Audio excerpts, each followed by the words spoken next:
ಎಲ್ಲರಿಗೂ ನಮಸ್ಕಾರ ಸ್ನೇಹಿತರೆ. ಜ್ಯೋತಿಷ್ಯ ಶಾಸ್ತ್ರದ ಪ್ರಕಾರ ಆಗಸ್ಟ್ ತಿಂಗಳಲ್ಲಿ ಮೀನರಾಶಿಯವರಿಗೆ ಹೇಗಿರಲಿದೆ, ಮೀನರಾಶಿಯ ಮೇಲೆ ಗ್ರಹಗಳ ಪ್ರಭಾವ ಹೇಗಿರಲಿದೆ, ಉದ್ಯೋಗ, ವ್ಯಾಪಾರ, ಕುಟುಂಬ, ಆರೋಗ್ಯದಲ್ಲಿ ಏನೆಲ್ಲ ಬದಲಾವಣೆಯಾಗಲಿದೆ, ಯಾವುದರಲ್ಲಿ ಶುಭ, ಯಾವ ವಿಷಯದಲ್ಲಿ ಎಚ್ಚರಿಕೆ ವಹಿಸಬೇಕು, ಮೀನರಾಶಿಯವರ ವೃತ್ತಿ ಜೀವನ, ಹಣಕಾಸಿನ ಸ್ಥಿತಿಯ ಮೇಲೆ ಹೇಗಿರಲಿದೆ ಎಂಬುದರ ಸಂಪೂರ್ಣ ಮಾಹಿತಿ ನೋಡೋಣ ಬನ್ನಿ. ಅದಕ್ಕೂ ಮುಂಚೆ ನೀವಿನ್ನು ಚಾನಲ್ಗೆ ಸಬ್ಸ್ಕ್ರೈಬ್ ಆಗಿಲ್ಲ ಅಂದರೆ ಈಗಲೇ ಸಬ್ಸ್ಕ್ರೈಬ್ ಆಗಿ, ಹಾಗೆ ವಿಡಿಯೋಗೆ ಲೈಕ್ ಮಾಡಿ, ವಿಡಿಯೋ ಸ್ಕಿಪ್ ಮಾಡದೆ ಕೊನೆ ತನಕ ನೋಡಿ. ಮೀನರಾಶಿ ಆಗಸ್ಟ್ ಮಾಸ ಭವಿಷ್ಯ 2025. ಮೀನರಾಶಿಯವರಿಗೆ ಆಗಸ್ಟ್ ತಿಂಗಳು ಮಿಶ್ರ ಫಲಿತಾಂಶಗಳನ್ನು ನೀಡಲಿದೆ. ಈ ತಿಂಗಳು ನೀವು ನಿಮ್ಮ ವೃತ್ತಿ, ವ್ಯವಹಾರ ಇತ್ಯಾದಿಗಳಲ್ಲಿ ಬಹಳ ಎಚ್ಚರಿಕೆಯಿಂದ ಕೆಲಸ ಮಾಡಬೇಕಾಗುತ್ತದೆ. ಈ ತಿಂಗಳು ನಿಮ್ಮ ವಿರೋಧಿಗಳು ಸಕ್ರಿಯರಾಗಿರಬಹುದು ಮತ್ತು ನಿಮ್ಮ ಕೆಲಸದಲ್ಲಿ ಅಡೆತಡೆಗಳನ್ನು ಸೃಷ್ಟಿಸಲು ಪ್ರಯತ್ನಿಸಬಹುದು. ತಿಂಗಳ ಮೊದಲ ವಾರ ಆರ್ಥಿಕ ದೃಷ್ಟಿಕೋನದಿಂದ ತುಂಬಾ ಸಕಾರಾತ್ಮಕವಾಗಿರುವುದಿಲ್ಲ. ತಿಂಗಳ ಆರಂಭದಲ್ಲಿ ಕೆಲವು ದೊಡ್ಡ ಖರ್ಚುಗಳಿಂದಾಗಿ ನೀವು ತೊಂದರೆಗೊಳಗಾಗಬಹುದು. ಇದರಿಂದಾಗಿ ನೀವು ತಿಂಗಳ ಅಂತ್ಯದ ವೇಳೆಗೆ ಸಾಲವನ್ನು ಕೇಳಬೇಕಾಗಬಹುದು. ತಿಂಗಳ 2ನೇ ವಾರದಲ್ಲಿ ನಿಮ್ಮ ಆರೋಗ್ಯದ ಬಗ್ಗೆ ವಿಶೇಷ ಕಾಳಜಿ ವಹಿಸಿ ಮತ್ತು ನಿಮ್ಮ ಆಹಾರ ಮತ್ತು ದೈನಂದಿನ ದಿನಚರಿಯನ್ನು ಸರಿಯಾಗಿ ನಿರ್ವಹಿಸಿ. ಈ ಸಮಯದಲ್ಲಿ ಕೆಲವು ವಿಷಯಗಳ ಬಗ್ಗೆ ಕುಟುಂಬ ಸದಸ್ಯರೊಂದಿಗೆ ಭಿನ್ನಾಭಿಪ್ರಾಯಗಳು ಉಂಟಾಗಬಹುದು. ವೈಯಕ್ತಿಕ ಸಂಬಂಧಗಳನ್ನು ಸುಧಾರಿಸಲು ಜನರೊಂದಿಗೆ ಸಂವಹನವನ್ನು ಕಾಪಾಡಿಕೊಳ್ಳಿ. ತಿಂಗಳ ಮಧ್ಯದಲ್ಲಿ ನೀವು ಹಣಕಾಸಿನ ನಿರ್ಧಾರಗಳನ್ನು ಚಿಂತನಾಶೀಲವಾಗಿ ತೆಗೆದುಕೊಳ್ಳಬೇಕಾಗುತ್ತದೆ.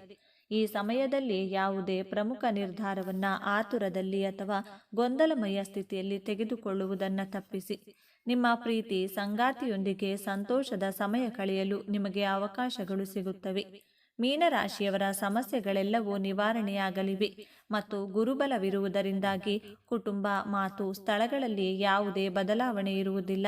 ನಂತರ ಗುರು 3ನೇ ಸ್ಥಾನಕ್ಕೆ ಪ್ರವೇಶಿಸುವುದರಿಂದಾಗಿ ನಿಮ್ಮ ಖರ್ಚುಗಳು ಹೆಚ್ಚಾಗಲಿವೆ ಮತ್ತು ಗಂಡ ಹೆಂಡತಿಯ ನಡುವೆ ವಿರಸ ಉಂಟಾಗಲಿದೆ. ಕೇತುವಿನಿಂದ ನಿಮ್ಮ ಆರೋಗ್ಯದಲ್ಲಿ ವ್ಯತ್ಯಾಸ ಉಂಟಾಗಬಹುದು. ಹೊಟ್ಟೆಗೆ ಸಂಬಂಧಿಸಿದ ಸಮಸ್ಯೆ ಕಾಣಿಸಿಕೊಳ್ಳಬಹುದು. ಮೇ ನಂತರ ಅಂದುಕೊಳ್ಳದ ಜಾಗದಲ್ಲಿ ಖರ್ಚುಗಳು ಹೆಚ್ಚಾಗಬಹುದು. ಒತ್ತಡ ಮತ್ತು ಮಾನಸಿಕ ತೊಂದರೆಗಳು ಸಹ ಹೆಚ್ಚಾಗಬಹುದು. ಆಸ್ತಿ ವಿಷಯದಲ್ಲಿ ಕುಟುಂಬ ಸದಸ್ಯರ ನಡುವೆ ವೈಮನಸ್ಯ ಉಂಟಾಗುವ ಸಾಧ್ಯತೆ ಇದೆ, ಎಚ್ಚರ ವಹಿಸಿ. ಪ್ರೇಮ ಜೀವನ. ಈ ತಿಂಗಳಲ್ಲಿ ಪ್ರೇಮ ಸಂಬಂಧದಲ್ಲಿರುವವರಿಗೆ ಮಿಶ್ರ ಫಲ ಲಭಿಸಲಿದೆ. ಈ ತಿಂಗಳು ನೀವು ನಿಮ್ಮ ಪ್ರೀತಿಯ ಜೀವನದ ಬಗ್ಗೆ ಗೊಂದಲದ ಸ್ಥಿತಿಯಲ್ಲಿರಬಹುದು. ಈ ಸಮಯದಲ್ಲಿ ಕೆಲವು ತಪ್ಪು ತಿಳುವಳಿಕೆಯಿಂದಾಗಿ ನಿಮ್ಮ ಸಂಬಂಧದಲ್ಲಿ ಬಿರುಕು ಉಂಟಾಗಬಹುದು. ಪ್ರೀತಿಯಲ್ಲಿ ಸವಾಲುಗಳು ಇರುತ್ತವೆ, ಆದರೆ ನಿಮ್ಮ ಪ್ರೀತಿ ಪಾತ್ರರ ಬಗ್ಗೆ ನೀವು ದೃಢವಾಗಿರುತ್ತೀರಿ. ಮತ್ತೊಂದೆಡೆ ಪ್ರೀತಿಯನ್ನು ಹುಡುಕುತ್ತಿರುವ ಜನರು ತಮ್ಮ ನಿಜವಾದ ಪ್ರೀತಿಯನ್ನು ಪಡೆಯಬಹುದು. ಹೊಸ ಸಂಬಂಧವು ಕಚೇರಿ ಅಥವಾ ಕಾಲೇಜಿನಲ್ಲಿ ಪ್ರಾರಂಭವಾಗಬಹುದು. ಸಂಗಾತಿಗಾಗಿ ಸ್ವಲ್ಪ ಸಮಯವನ್ನು ನೀಡಿ ಮತ್ತು ಅವರ ಭಾವನೆಗಳನ್ನು ಅರ್ಥ ಮಾಡಿಕೊಳ್ಳಲು ಪ್ರಯತ್ನಿಸಿ. ಸಂಗಾತಿಯು ನಿಮ್ಮಿಂದ ಏನನ್ನು ಬಯಸುತ್ತಾರೆ ಎಂಬುದನ್ನು ಅರ್ಥ ಮಾಡಿಕೊಳ್ಳಿ. ಅಂತಹ ಅನೇಕ ಅವಕಾಶಗಳು ನಿಮ್ಮ ಮುಂದೆ ಬರುತ್ತವೆ. ಇದರಲ್ಲಿ ನಿಮ್ಮ ನಿಜವಾದ ಪ್ರೀತಿಯನ್ನು ಗುರುತಿಸಲು ನಿಮಗೆ ಸಾಧ್ಯವಾಗುತ್ತದೆ. ಆದರೆ ಪ್ರೇಮ ಸಂಬಂಧದಲ್ಲಿ ಹುಳಿಯನ್ನು ಉಂಟು ಮಾಡುವಂಥ ಯಾವುದೇ ಕೆಲಸವನ್ನು ಮಾಡಬೇಡಿ. ವೃತ್ತಿ ಜೀವನ. ನಿಮ್ಮ ವೃತ್ತಿ ಜೀವನವು ಈ ತಿಂಗಳು ಪ್ರಕಾಶಿಸಬಹುದು, ಏಕೆಂದರೆ ಪರಿಸ್ಥಿತಿಗಳು ನಿಮ್ಮ ವೃತ್ತಿ ಜೀವನಕ್ಕೆ ಅನುಕೂಲಕರವಾಗಿರುತ್ತವೆ. ನೀವು ಮಾನಸಿಕವಾಗಿ ಮತ್ತು ದೈಹಿಕವಾಗಿ ಆರೋಗ್ಯವಾಗಿದ್ದರೆ ಈ ತಿಂಗಳು ನಿಮ್ಮ ವೃತ್ತಿ ಜೀವನವು ಉತ್ತಮ ಎತ್ತರವನ್ನು ತಲುಪಬಹುದು. ನೀವು ಕೆಲಸದ ಸ್ಥಳದಲ್ಲಿ ಹೊಸ ಗುರುತನ್ನು ಪಡೆಯುತ್ತೀರಿ. ಉದ್ಯೋಗದಲ್ಲಿ ಬಡ್ತಿಯೂ ಸಾಧ್ಯತೆವಿದೆ. ಸಮಾಜದಲ್ಲಿ ನಿಮ್ಮ ಪ್ರತಿಷ್ಠೆ ಹೆಚ್ಚಾಗುತ್ತದೆ. ಅನಗತ್ಯ ವಾದಗಳಿಂದ ದೂರವಿರಿ ಮತ್ತು ನಿಮ್ಮ ಹಿರಿಯರ ಮಾರ್ಗಸೂಚಿಗಳನ್ನು ಅನುಸರಿಸಿ. ಆರ್ಥಿಕ ಸ್ಥಿತಿ. ನೀವು ಆರ್ಥಿಕ ಸವಾಲುಗಳನ್ನು ಎದುರಿಸಬೇಕಾಗಬಹುದು. ಆದ್ದರಿಂದ ಈ ತಿಂಗಳು ನಿಮ್ಮ ಹಣಕಾಸಿನ ಬಗ್ಗೆ ಜಾಗರೂಕರಾಗಿರಿ. ನಿಮ್ಮ ಆದಾಯವು ಉತ್ತಮವಾಗಿರುತ್ತದೆ, ಆದರೆ ನಿಮ್ಮ ಆದಾಯದ ಜೊತೆಗೆ ನಿಮ್ಮ ಖರ್ಚುಗಳು ಸಹ ಹೆಚ್ಚಾಗುವ ಸಾಧ್ಯತೆ ಇದೆ. ಆಗಸ್ಟ್ ಮತ್ತು ನವೆಂಬರ್ನಲ್ಲಿ ನೀವು ಹಣದ ನಷ್ಟವನ್ನು ಅನುಭವಿಸುವ ಸಾಧ್ಯತೆ ಇದೆ. ಹಣದ ವಿಷಯದಲ್ಲಿ ಅಗತ್ಯಕ್ಕಿಂತ ಹೆಚ್ಚು ಯಾರನ್ನೂ ನಂಬಬೇಡಿ. ಪಾಲುದಾರಿಕೆಯಲ್ಲಿ ಪಾಲುದಾರರ ನಡುವೆ ಕೆಲವು ವ್ಯತ್ಯಾಸಗಳಿರಬಹುದು. ಇದು ವ್ಯವಹಾರಕ್ಕೆ ನ್ಯಾಯಯುತವಾಗಿರುವುದಿಲ್ಲ. ಕಾನೂನು ವಿವಾದಗಳಿಂದ ದೂರವಿರಿ, ಇಲ್ಲದಿದ್ದರೆ ಸಾಕಷ್ಟು ಹಣವನ್ನು ಖರ್ಚು ಮಾಡಬೇಕಾಗಬಹುದು. ನೀವು ದುಬಾರಿ ವಸ್ತುಗಳನ್ನು ಖರೀದಿಸಬಹುದು, ಆದರೆ ನಿಮ್ಮ ದುಬಾರಿ ಹವ್ಯಾಸಗಳನ್ನು ನಿಗ್ರಹಿಸಬೇಕು. ಇಲ್ಲದಿದ್ದರೆ ನೀವು ಆರ್ಥಿಕ ಬಿಕ್ಕಟ್ಟನ್ನು ಎದುರಿಸಬಹುದು. ನಿಮ್ಮ ಸಂಗಾತಿಯ ಸಹಾಯದಿಂದ ನೀವು ಹಣಕಾಸಿನ ಪ್ರಯೋಜನಗಳನ್ನು ಪಡೆಯುವ ಸಾಧ್ಯತೆ ಇದೆ. ವೈವಾಹಿಕ ಜೀವನ. ನೀವು ವಿವಾಹಿತರಾಗಿದ್ದರೆ ಈ ತಿಂಗಳು ನಿಮಗೆ ವಿಶೇಷವಾಗಿರುತ್ತದೆ. ಈ ತಿಂಗಳು ನೀವು ವೈವಾಹಿಕ ಜೀವನದಲ್ಲಿ ಕೆಲವು ಉತ್ತಮ ಅನುಭವಗಳನ್ನು ಪಡೆಯುತ್ತೀರಿ. ಸಂಗಾತಿಯು ನಿಮ್ಮ ಸಂತೋಷಕ್ಕೆ ಕಾರಣವಾಗುತ್ತಾರೆ, ಆದರೆ ನೀವು ಕಹಿ ಅನುಭವಗಳನ್ನು ಸಹ ಅನುಭವಿಸಬೇಕಾಗುತ್ತದೆ. ಇದರಿಂದಾಗಿ ನೀವು ನಿರಾಶೆಗೊಳ್ಳಬೇಕಾಗಬಹುದು. ನಿಮ್ಮ ಸಂಗಾತಿಗೆ ಸಾಕಷ್ಟು ಸಮಯವನ್ನು ನೀಡಿ. ಸಂಗಾತಿಯ ಆರೋಗ್ಯ ಹದಗೆಡಬಹುದು, ಆದ್ದರಿಂದ ಅವರ ಆರೋಗ್ಯದ ಬಗ್ಗೆ ಕಾಳಜಿ ವಹಿಸಿ. ಮಗುವಿನ ಆರೋಗ್ಯದಲ್ಲಿ ಕುಸಿತ ಉಂಟಾಗಬಹುದು, ಅವರ ಆರೋಗ್ಯದ ಬಗ್ಗೆ ವಿಶೇಷ ಕಾಳಜಿ ವಹಿಸಿ. ಮಕ್ಕಳು ತಮ್ಮ ಜವಾಬ್ದಾರಿಗಳನ್ನು ಅರ್ಥ ಮಾಡಿಕೊಳ್ಳುತ್ತಾರೆ ಮತ್ತು ನೀವು ಇದನ್ನು ನೋಡಿ ಸಂತೋಷ ಪಡುತ್ತೀರಿ. ವೈವಾಹಿಕ ಜೀವನವನ್ನು ಸಂತೋಷವಾಗಿಡಲು ನೀವು ನಿಮ್ಮ ವೈವಾಹಿಕ ಜೀವನಕ್ಕೆ ಸಮರ್ಪಿತರಾಗಿರಬೇಕು. ನೀವು ಯಾವುದೇ ವ್ಯವಹಾರದಲ್ಲಿ ತೊಡಗುವುದಾದರೆ ಅದರಲ್ಲಿ ನೀವು ಯಶಸ್ವಿಯಾಗುತ್ತೀರಿ. ಈ ತಿಂಗಳು ನಿಮ್ಮ ವ್ಯವಹಾರವು ಪ್ರಗತಿಯನ್ನು ಹೊಂದುತ್ತದೆ, ಹೌದು, ಮತ್ತು ಅದರ ವಿಸ್ತರಣೆಯೂ ಸಾಧ್ಯವಿದೆ.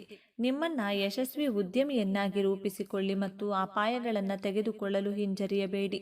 ಈ ತಿಂಗಳು ನಿಮ್ಮ ಧೈರ್ಯ ಮತ್ತು ಆತ್ಮವಿಶ್ವಾಸದಲ್ಲಿ ಯಾವುದೇ ಇಳಿಕೆಯಾಗುವುದಿಲ್ಲ. ಇದರಿಂದಾಗಿ ನೀವು ದೊಡ್ಡ ಕಾರ್ಯಗಳನ್ನು ಸುಲಭವಾಗಿ ಮಾಡಲು ಸಾಧ್ಯವಾಗುತ್ತದೆ. ಶಿಕ್ಷಣ. ನೀವು ವಿದ್ಯಾರ್ಥಿಯಾಗಿದ್ದರೆ ಈ ತಿಂಗಳು ನೀವು ನಿಮ್ಮ ಅಧ್ಯಯನದಲ್ಲಿ ಸಾಧನೆಯನ್ನು ಮಾಡಬಹುದು, ಆದರೆ ನಿಮ್ಮ ಅಧ್ಯಯನದ ಬಗ್ಗೆ ಗಮನ ಹರಿಸಿ. ಕೆಲವು ಕಾರಣಗಳಿಗಾಗಿ ನಿಮ್ಮ ಗಮನವು ಬೇರೆ ಕಡೆ ತಿರುಗಬಹುದು. ನೀವು ಪರೀಕ್ಷೆಯಲ್ಲಿ ನಿಮ್ಮ ಅತ್ಯುತ್ತಮವಾದುದನ್ನು ನೀಡಲು ನೀವು ಪ್ರಯತ್ನಿಸುತ್ತೀರಿ ಮತ್ತು ನೀವು ಸಕಾರಾತ್ಮಕ ಫಲಿತಾಂಶಗಳನ್ನು ಪಡೆಯುತ್ತೀರಿ. ನೀವು ಇಂಜಿನಿಯರಿಂಗ್ ವಿದ್ಯಾರ್ಥಿಯಾಗಿದ್ದರೆ ನಿಮ್ಮ ಪ್ರಾಜೆಕ್ಟ್ ಮೇಲೆ ಹೆಚ್ಚಿನ ಗಮನ ಹರಿಸಬಹುದು. ವಿದ್ಯಾರ್ಥಿ ಜೀವನದಲ್ಲಿ ಸಾಹಿತ್ಯದೊಂದಿಗೆ ಸ್ನೇಹ ಬೆಳೆಸಿಕೊಳ್ಳಿ. ಯಾವುದೇ ಸ್ಪರ್ಧೆಗೆ ತಯಾರಿ ನಡೆಸುತ್ತಿರುವ ವಿದ್ಯಾರ್ಥಿಗಳು ಅಪಾರ ಪ್ರಮಾಣದ ಕಠಿಣ ಪರಿಶ್ರಮವನ್ನು ಹಾಕಬೇಕಾಗುತ್ತದೆ. ಈ ವರ್ಷ ಸ್ಪರ್ಧೆಯಲ್ಲಿ ಸುಲಭವಾಗಿ ನೀವು ಯಶಸ್ಸು ಗಳಿಸಲು ಸಾಧ್ಯವಿಲ್ಲ. ಕಠಿಣ ಪರಿಶ್ರಮ ಅಗತ್ಯವಿದೆ. ಆರೋಗ್ಯ. ಮೀನರಾಶಿಯವರ ಆರೋಗ್ಯ ಜೀವನವು ಈ ತಿಂಗಳು ಸ್ವಲ್ಪ ಏರಿಳಿತಗಳಿಂದ ಕೂಡಿರಬಹುದು. ನೀವು ಆರೋಗ್ಯದ ಬಗ್ಗೆ ಗಮನ ಹರಿಸಬೇಕು. ಹೀಗೆ ಮಾಡಿದರೆ ಆರೋಗ್ಯ ಸಂಬಂಧಿತ ಸಮಸ್ಯೆಗಳು ಬರುವುದಿಲ್ಲ. ನಿಮ್ಮನ್ನು ಸದೃಢವಾಗಿಡಲು ನೀವು ಯೋಗ, ವ್ಯಾಯಾಮ ಇತ್ಯಾದಿಗಳನ್ನು ಮಾಡಬಹುದು. ಉತ್ತಮ ಆರೋಗ್ಯಕ್ಕಾಗಿ ಸಾಕಷ್ಟು ನಿದ್ರೆ ಮಾಡಿ. ಮನಸ್ಸನ್ನು ಸ್ಥಿರವಾಗಿಡಲು ನೀವು ಧ್ಯಾನವನ್ನು ಮಾಡಬಹುದು. ಈ ತಿಂಗಳು ನಿಮಗೆ ಹೊಟ್ಟೆಗೆ ಸಂಬಂಧಿಸಿದ ನೋವು ಬರಬಹುದು.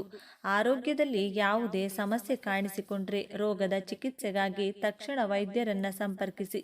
ನಿಮ್ಮ ವೈಯಕ್ತಿಕ ಸಮಸ್ಯೆಗಳಿಂದಾಗಿ ನೀವು ಮಾನಸಿಕ ಒತ್ತಡವನ್ನು ಸಹ ಹೊಂದಬಹುದು. ಮಾನಸಿಕ ಒತ್ತಡವನ್ನು ನಿವಾರಿಸಲು ಮನರಂಜನೆಯ ಸಹಾಯವನ್ನು ತೆಗೆದುಕೊಳ್ಳಿ. ಮದುವೆ ಯೋಗ. ಬೆಳವಣಿಗೆಯ ಗ್ರಹವಾದ ಗುರುವಿನ ಸಂಚಾರವು ನಿಮ್ಮ ಪ್ರಣಯ ಸಂಬಂಧಗಳಲ್ಲಿ ಕೆಲವು ಸಕಾರಾತ್ಮಕ ಬೆಳವಣಿಗೆಗಳನ್ನು ತರಬಹುದು. ಹಾಗೆ ಶನಿಯ ಸಂಚಾರವು ನಿಮ್ಮ ಮದುವೆ ಮತ್ತು ಸಂಬಂಧಗಳಲ್ಲಿ ಕೆಲವು ಅಡೆತಡೆಗಳು ಮತ್ತು ತೊಂದರೆಗಳನ್ನು ತರಬಹುದು. ಈ ಅವಧಿಯಲ್ಲಿ ನಿಮ್ಮ ಸಂಗಾತಿಯೊಂದಿಗೆ ಮುಕ್ತ ಮತ್ತು ಪ್ರಾಮಾಣಿಕ ಸಂವಹನವನ್ನು ಕಾಪಾಡಿಕೊಳ್ಳುವುದು ಮತ್ತು ಉದ್ಭವಿಸುವ ಯಾವುದೇ ಸಮಸ್ಯೆಗಳು ಅಥವಾ ಸವಾಲುಗಳ ಮೂಲಕ ಕೆಲಸ ಮಾಡಲು ಸಿದ್ಧರಿರುವುದು ಮುಖ್ಯ. ನೀವು ಪಾಲುದಾರಿಕೆಗೆ ಬದ್ಧರಾಗಿರುವುದರ ಮೂಲಕ, ತಾಳ್ಮೆ ಮತ್ತು ಅರ್ಥ ಮಾಡಿಕೊಳ್ಳುವ ಮೂಲಕ ಮತ್ತು ನಿಮ್ಮ ಸಂಗಾತಿಯ ಬಗ್ಗೆ ಸಕಾರಾತ್ಮಕ ಮತ್ತು ಬೆಂಬಲಿಸುವ ಮನೋಭಾವವನ್ನು ಕಾಪಾಡಿಕೊಳ್ಳುವ ಮೂಲಕ ನೀವು ಈ ಅವಧಿಯ ಸವಾಲುಗಳು ಮತ್ತು ಅವಕಾಶಗಳನ್ನು ಉತ್ತಮವಾಗಿ ಎದುರಿಸಬಹುದು ಮತ್ತು ನಿಮ್ಮ ಪ್ರೀತಿ ಪಾತ್ರರೊಂದಿಗಿನ ನಿಮ್ಮ ಬಂಧವನ್ನು ಬಲಪಡಿಸಬಹುದು. ಪರಿಹಾರಗಳು. ದೇವಾಲಯಗಳಿಗೆ ಭೇಟಿ ನೀಡುವುದು ನಿಮ್ಮ ವೃತ್ತಿ ಜೀವನದ ಮತ್ತು ವೈಯಕ್ತಿಕ ಜೀವನಕ್ಕೆ ಅದೃಷ್ಟವನ್ನು ತರುತ್ತದೆ. ನೀವು ಯಾವುದೇ ಅಡೆತಡೆಗಳನ್ನು ಗಮನಿಸಿದಾಗ ನಿಮ್ಮ ಹತ್ತಿರದ ದೇವಾಲಯಗಳಿಗೆ ಭೇಟಿ ನೀಡಲು ಪ್ರಯತ್ನಿಸಿ ಮತ್ತು ನಿಮ್ಮ ಸಾಮರ್ಥ್ಯಕ್ಕೆ ಅನುಗುಣವಾಗಿ ದಾನ ಮಾಡಿ. ಇತರರಿಗೆ ಸಹಾಯ ಮಾಡುವುದು ಅದೃಷ್ಟವನ್ನು ತರುತ್ತದೆ ಮತ್ತು ದೀರ್ಘಾವಧಿಯಲ್ಲಿ ನಿಮ್ಮನ್ನು ತೊಂದರೆಗಳಿಂದ ದೂರವಿರಿಸುತ್ತದೆ ಎಂಬುದನ್ನು ಯಾವಾಗಲೂ ನೆನಪಿಡಿ.